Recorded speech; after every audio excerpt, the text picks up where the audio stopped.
Bosna Hersek ordusu 1990'larda yaşanan iç savaşın ardından tarihsel olarak düşman olan 3 farklı tarafın 2005 yılında tek bir sancak altında birleştirilmesiyle kuruldu. 1995 Dayton Barış Anlaşması'nın getirdiği ağır kısıtlamalar nedeniyle yaklaşık 30 yıldır bir savaş uçağı filosuna sahip olamadan ayakta kalıyor. Türkiye, Bosna Hersek Silahlı Kuvvetleri'nin modernizasyon sürecinde üstlendiği kritik rolle bu askeri yapının dışa bağımlılığını azaltan en temel stratejik ortak konumuna geldi. Türk üretimi BMC Kirpi zırhlı araçları ve Aselsan Kangal anti-drone sistemleri ordunun kara ve siber savunma altyapısını güçlendiriyor. Bayraktar TB2 SİHA'ları da hava savunmasındaki büyük boşluğu dolduran temel unsurlar oldu. Bosna Hersekli askeri öğrenciler Türkiye'deki Milli Savunma Üniversitesi'nde eğitim görüyor. Bu videoda Bosna Hersek'in ordu yapısını, kullandığı ekipmanları, yürüttüğü askeri projeleri ve ülkenin karşılaştığı askeri problemleri konuşacağız. GZT ekibi olarak farklı dillerdeki kaynakları tarayarak hazırladığımız bu kapsamlı dosyada Bosna Hersek'in askeri gücünü tüm detaylarıyla masaya yatırıyoruz.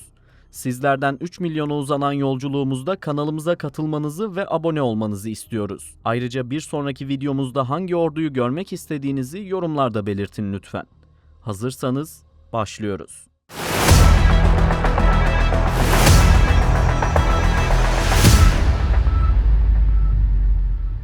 Ordunun yapısıyla giriş yapalım. Bu bölümde Bosna Hersek'e yönelik ilginç askeri notları da sizinle paylaşacağız. Ülkede zorunlu askerlik yok. 1 Ocak 2006 itibarıyla tamamen kaldırıldı. Zorunlu bir yükümlülük olmasa da vatandaşlar orduya profesyonel asker veya subay, astsubay olarak katılabiliyor. Bosna Hersek Silahlı Kuvvetleri bünyesindeki kadın personel oranı yaklaşık %8 ila %10 civarında. Kadınlar piyade birimlerinde, lojistik kademelerinde, askeri tıp alanında ve hatta sınır ötesi barış gücü misyonlarında yer alabiliyorlar. Bosna Hersekli askeri eğitmenler K9 köpeklerinin eğitimi konusunda uzmanlaştı. Bosna Hersek'te bu görevler için ağırlıklı olarak Belçika Malinois cinsleri tercih ediliyor. Çünkü yüksek enerjileri, iklim dayanıklılıkları ve aşırı odaklanma kapasitesiyle bu iş için biçilmiş kaftan. Köpekler TNT, plastik patlayıcılar, barut ve eski Yugoslavya Savaşı'ndan kalan paslı metal kokularını birbirinden ayırt edecek şekilde eğitiliyor. Son aşamada tamamen kör testler uygulanıyor. Eğitmenlerin bile nerede olduğunu bilmediği mayınlar köpeklerin burnuyla tespit ediliyor. Özellikle Saraybosna ve Mostar yakınlarında ordunun desteklediği K9 eğitim merkezleri var. Emekli olan K9'lar kendisinden sorumlu eğitmen tarafından sahipleniliyor. Bu durum orduda gelenek haline geldi. Devlet, emekli K9'ların bakım ve mama masraflarına destek sağlıyor. Bosna Hersek ordusu hakkında ilginç bir detay var. Kendi topraklarında Birleşmiş Milletler Güvenlik Konseyi'nin verdiği resmi yetkiyle görev yapan barış gücü bulunuyor. Ancak buna rağmen Kongo Demokratik Cumhuriyeti ve Mali'deki Birleşmiş Milletler misyonlarına Bosna Hersekli askerler katılım gösteriyor. Afganistan ve Irak'taki barış güçlerinde de yer aldılar. Ordu 2 kuvvetten oluşuyor. Bunlar kara kuvvetleri ve hava savunma kuvvetleri olarak yapılandı. Ordu bünyesinde resmi olarak görev yapan askeri müftülük, Ortodoks papazlığı ve Katolik askeri şaplanlığı bulunuyor. Büyük askeri kışlaların içinde yan yana inşa edilmiş cami, mescit, Ortodoks kilisesi ve Katolik şapeli bulunuyor. Bu yapılanmalar doğrudan Genelkurmay ve Savunma Bakanlığı'na bağlı olarak kurumsal birer daire gibi çalışıyor ve bütçeleri devlet tarafından karşılanıyor. Askerler yurt dışı görevine gittiği zaman din görevlileri de kendilerine refakat ediyor. Bosna Hersekli askerler kendi dini hiyerarşilerini belirten ve uluslararası askeri kurallara göre uyarlanmış özel kokartlar ve semboller taşıyabilir. Bosna Hersek ordusunun personel yapısı liyakat esasının yanı sıra yasal olarak belirlenmiş katı bir etnik dengeye dayanıyor. 1991 nüfus sayımı verileri temel alınarak savunma kanunu hazırlandı. Buna göre ordudaki personel dağılımı %45,9 Boşnak, %33,6 Sırp, %19,8 Hırvat ve %0,7 diğer etnik gruplar olarak şekillenmek zorunda. Ordudaki asker sayısını araştırdık. Yaklaşık olarak 10.000 asker görev yapıyor. Bunların 9.000'inin kara kuvvetlerinde, 1.000'inin ise hava ve hava savunma kuvvetlerinde bulunduğu tahmin ediliyor.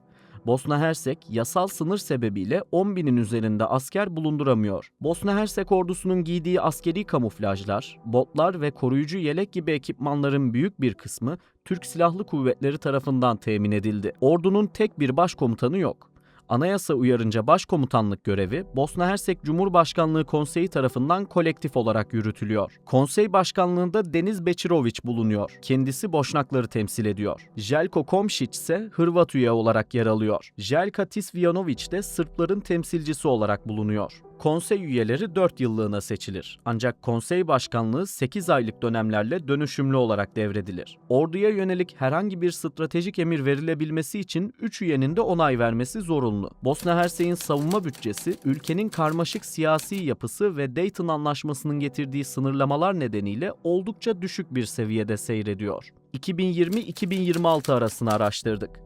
Gayri safi yurt içi hasılaya göre oranladık. Bosna Hersek Maliye Bakanlığı'nın ve Stockholm Uluslararası Barış Araştırmaları Enstitüsü'nün verilerini kullandık. 2020 yılında %0,86, 2021'de %0,82, 2022'de %0,78, 2023'te %0,75, 2024'te %0,74 ve 2025'te %0,73 pay ayrıldı. 2026 yılında ise %0,72'lik payın orduya ayrılması öngörülüyor. Global Firepower Index'in araştırmasına göre Bosna Hersek ordusu 145 ülke içinde 133. sırada yer alıyor. Bosna Hersek ordusu kelimenin tam anlamıyla eski düşmanların zorunlu ortaklığından kurulan bir yapı. Ordu içinde bugün hala bu 3 geçmiş yapının mirasını koruyan 3 ayrı piyade alayı bulunur. Bu alaylar geçmişteki savaş logolarını, bayraklarını ve geleneklerini yaşatmaya devam ediyor. 1992-1995 yılları arasında sahada birbirine karşı ağır silahlarla savaşan 3 farklı taraf, 2005 yılında tek bir sancak altında toplandı. 1. Piyade Alayı Hırvat geleneğini, 2. Piyade Alayı Boşnak geleneğini, 3. Piyade Alayı ise Sırp geleneğini temsil ediyor. Ordunun kullandığı ekipmanlardan bahsedelim. Kara kuvvetleriyle başlayacağız. Envanter eski Yugoslavya döneminden kalan Doğu bloğu silahlarıyla batılı ülkelerin yardımlarıyla gelen modern sistemlerin bir karışımından oluşuyor. Tabanca olarak eski Yugoslavya üretimi Zastava CZ-99 ve Hırvatistan'dan alınan HS-2000'ler bulunuyor. Temel ateş gücü olarak NATO standartlarına uyumlu olan M16A1 ve M16A2 tüfekleri kullanılıyor. Bunun yanı sıra özel kuvvetlerin operasyonel ihtiyaçlarını karşılamak amacıyla envanterde M4 Karabina modeli yer alıyor. Kara kuvvetlerinin zırhlı muharebe gücünü Amerikan menşeili M60A3 tankları oluşturuyor. Bosna Hersekli piyadelerin harp sahasına taşınması için Amerika üretimi M113A2 zırhlı personel taşıyıcılar görev yapıyor. BMC Kirpi 2 araçları mayın korumalı özellikleriyle lojistik güvenliği sağlıyor. Amerika'dan Humvee zırhlı askeri devriye aracı temin edildi. Bunlar dönemin Amerika hükümeti tarafından hibe edildi. 3 farklı zırhlı aracı da tanklara karşı kullanmak için muhafaza ediyorlar. Sovyetler Birliği üretimi 17 adet BRDM-2 aracını kullanıyorlar. Kasalarına Maljutka füzeleri konuşlanabiliyor. Yugoslavya'dan kalan 32 adet BOV-1 aracı da yer alıyor. Bu araçlarda da Maljutka füzeleri konuşlandırılabiliyor. Çin'den WZ-550 aracı da bulunuyor. HJ-8 füzeleriyle entegre bir biçimde çalışıyor. Topçu birimleri çekili sistemler olarak 122 mm'lik D-30 obüsleri ve 105 mm'lik hafif M101A1 obüsleriyle ateş gücü sağlıyor. Romanya'nın sosyalist dönemde ürettiği Sovyetler Birliği menşeili BM-21 Grad çok namlulu roket atarları da envanterde yer alıyor. Ordunun hava gözlem yeteneklerini geliştirmek adına Türkiye'den temin edilen Bayraktar TB2 SİHA'ları envanterin en kritik unsuru olarak öne çıkıyor. Stratejik tesislerin hava güvenliği için Türkiye üretimi Aselsan Kangal anti-drone sistemleri aktif durumda. İtalya üretimi Augusta Westland AW119 Koala ve Amerika üretimi Bell Huey 2 helikopterleri kullanılıyor. Hava ve hava savunma kuvvetlerine geçiyoruz. Bosna Hersek ordusu sabit kanatlı bir hava kuvvetine sahip değil. Hava savunma stratejisini büyük oranda helikopter filoları üzerine kurdu. Dayton Anlaşması sebebiyle savaş uçağı edinmesi yasaklandı. Hava operasyonel gücünün ana omurgasını nakliye ve tıbbi tahliye görevlerinde kullanılan Amerikan üretimi Bell UH-1 helikopterleri oluşturuyor. Genel maksat ve lojistik destek ihtiyaçları geçmiş dönemden kalan Mi-8 ve Mi-17 serisi helikopterlerle karşılanıyor. Genel maksat görevleri için ayrıca Fransız üretimi Aerospatiale Gazelle helikopterleri görev yapıyor. İnsansız hava aracı olarak 2 adet Bayraktar TB2 SİHA'ya sahipler.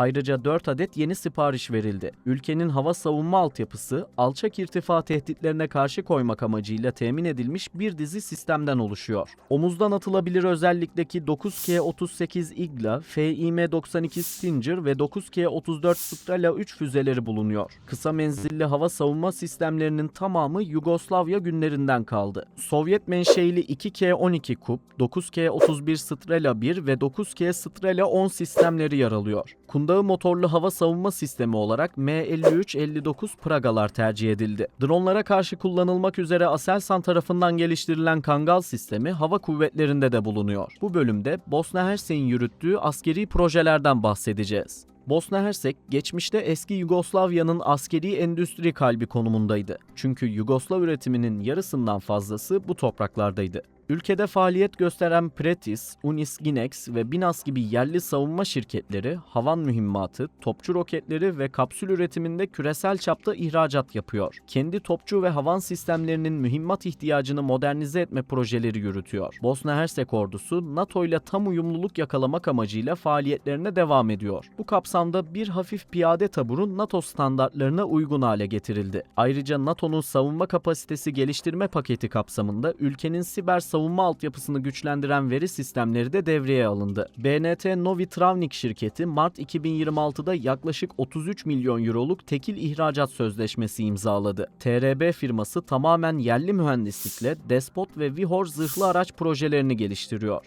Milli Savunma Bakanlığı bünyesinde kurulan Asfat şirketi, Bosna Hersek envanterinde bulunan M60A3 tankları ve M113 zırhlı personel taşıyıcıların yedek parçalarını tedarik etti. Projenin asıl amacı Bosna Hersek ordusuna bu ağır zırhlıların bakım ve onarımını kendi kışlalarında yapabilme kabiliyetini ve teknik altyapısını kazandırmaktı. Süreç başarıyla tamamlandı. Aselsan Kangal ve Bayraktar TB2'lerin entegrasyonu ve personel eğitimleri de Türk uzmanlar tarafından yürütülüyor.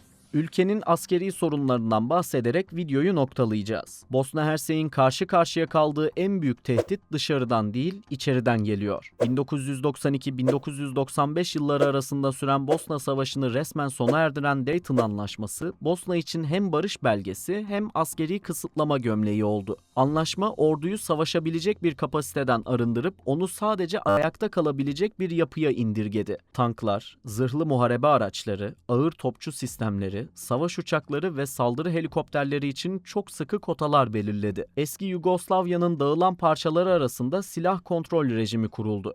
Sırbistan, Hırvatistan ve Bosna Hersek bu rejime tabi. Bugün Bosna Hersek, Dayton sebebiyle savaş uçağına sahip olamıyor. Bosna Hersek'in sahip olabileceği ağır silah miktarı bölgedeki dengeleri bozmayacak şekilde minimum seviyede tutuldu. Dayton'un denetlenmesi her yıl Ekim ayında Birleşmiş Milletler Güvenlik Konseyi tarafından yenilenmek zorunda. Rusya ve Çin bu süreci veto etme kartını elinde tutuyor. Eğer bir gün bu veto gerçekleşirse uluslararası barış gücünün ve Saraybosna'daki NATO karargahının yasal zemini tamamen ortadan kalkabilir. Çünkü Çin ve Rusya Birleşmiş Milletler Güvenlik Konseyi'nin daimi üyelerinden. Dayton Anlaşması ordunun tek bir etnik grubun eline geçmesini engellemek için kararların 3 etnik grubun onayı olmadan alınamayacağı bir sistem kurdu. Çünkü herhangi bir askeri alım veya modernizasyon projesi için Başkanlık Konseyi üyesi 3 ismin de onay vermesi gerekiyor. Ordu, Boşnak, Sırp ve Hırvat askerlerin tek çatıda birleşmesiyle kuruldu. Sırp etnisitesinin lideri Milorad Dodik'in ayrılıkçı söylemleri ordunun geleceğini tehdit ediyor. Ortak ordudan çekilme ve geçmişteki gibi bağımsız Sırp ordusu kurmaya yönelik söylemler bu konuyu gündemde tutuyor. Üstelik daha önce bahsettiğimiz katı etnik kota sistemi nedeniyle bir birimde acil ihtiyaç duyulan bir kadro boşalsa bile o etnik kökenden başvuru olmadığı sürece pozisyon aylarca doldurulamıyor. Siyasi krizler nedeniyle savunma bütçesinin yaklaşık %90'ı sadece personel maaşlarına ve idari giderlere harcanıyor. Yeni silah alımı ve Ar-Ge için yeterli bütçe kalmıyor. Bu yüzden ağırlıklı olarak hibe veya askeri yardım adı altında yeni askeri araç gereç temin edilebiliyor. İç savaşın ardından Amerika, Bosna Hersek ordusunu güçlendirmek için çok sayıda M60A3 ana muharebe tankı hibe etti. Ancak bu yardım ordu için çıkmaza dönüştü. Çünkü bakım ve modernizasyon işlemleri Bosna Hersek'e bırakıldı.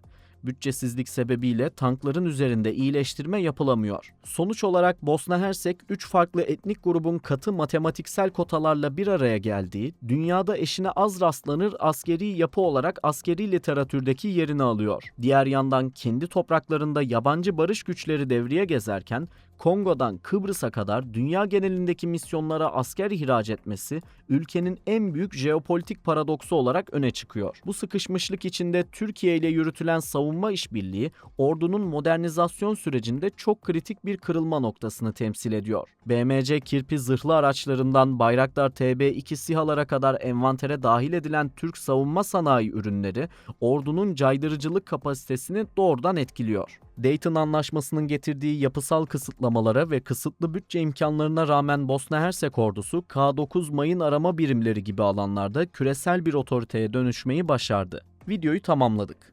Bosna Hersek'in savunma doktrini, iç siyasi dengeleri ve askeri kapasitesi hakkında sizler ne düşünüyorsunuz? Görüşlerinizi ve analizlerinizi yorumlar kısmında bizimle paylaşmayı unutmayın. Bu tarz daha fazla içerik için GZT'ye katılmayı ve abone olmayı unutmayın. İzlediğiniz için teşekkürler.